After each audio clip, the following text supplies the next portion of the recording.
Good, happy Saturday morning. I'm Riley King, and welcome to the Riley King Newscast. Let's get started. We begin with breaking news. Muhammad Ali, boxing legend, activist, and greatest to a world of fans, has passed away at the age of 74. His hands and his mouth were fiercely fast. His skill as a boxer made him the greatest in his mind and in the minds of many others. He artillerized opponents with his taunts, amused reporters with his boost, and angered government officials with his anti-war speeches.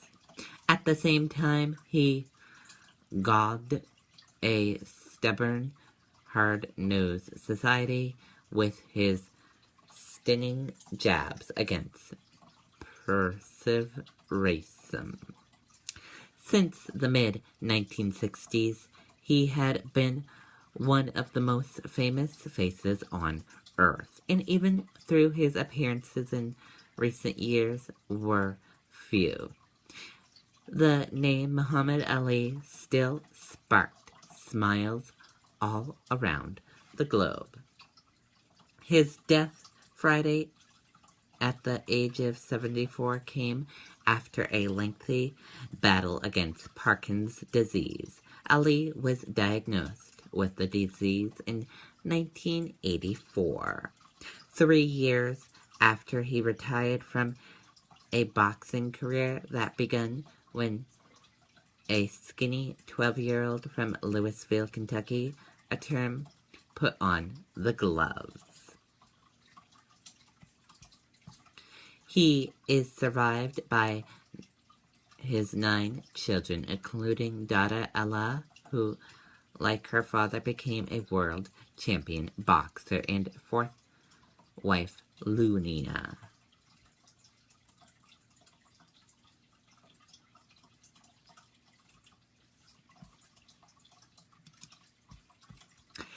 Landlord accused of threatening tenant with gun. A landlord is facing criminal charges after he allegedly threatened a Hudson tenant with a gun. Summer is off to a good start for tourism in New Hampshire. What's better than a sunny Memorial Day weekend? According to Business in the White Mountain, nothing could be better. Will candidates for New Hampshire governor disclose their finance early? 2 Democratic candidates for governor say they will disclose their campaign receipt and expenditures later this month, 2 months before they are required to do so by law. Trump to return to New Hampshire on June 13th in first visit since primary win. Prospective Republican presidential nominee Donald Trump will return to New Hampshire on June 13th, his national campaign manager said Friday evening. General manager of Nashua business accused of making fraudulent returns. The general manager of an Advance Auto Parts in Nashua was arrested for making fraudulent returns totaling over 33,000, investigators say. 4 people wanted on charges in Rochester armed robberies. Police are warning neighbors to watch out for 3 suspects wanted in 2 main robberies in Rochester. At least 2 injured in serious crash on Route 125 in Breckenwood. A serious crash Friday afternoon shut down a section of Route 125 in Brettonwood for several hours. Ashu files to challenge Ginta in 1st District primary, 6 years after his first foray in politics. Republican Rick Ashu is back. 3 teens injured in ATV rollover. 3 teenagers were injured when their ATV rolled over in Lisbon Thursday night. Trooper injured in hit and run urges drivers to slow down. A state trooper who was hit on the side of the highway by a driver accused of taking off after the collision urges drivers Friday to move over when emergency vehicles are on the side of the road.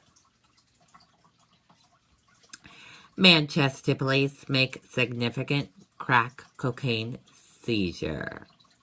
Police in Manchester made a significant drug seizure of crack cocaine and heroin Thursday, officials said. Portsmouth chief building inspector charged with assault. The chief Portsmouth building inspector has been charged with assaulting a contractor, and accusation stemming from a meeting in April at City Hall. Suspected bank robber faces charges related to chase. A Hollis man accused of robbing a bank in Londonderry faced charges Friday related to high-speed chase. Violent circle surrounds Trump campaign. Outside Donald Trump's campaign rallies in recent days, protesters have gathered and increasingly clashed violence with Trump supporters and police.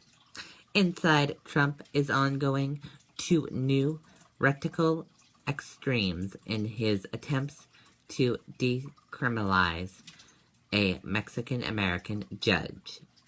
Together, they're forming an increasingly cumbersome atmosphere as the campaign enters the summer and temperatures here climb into triple digits.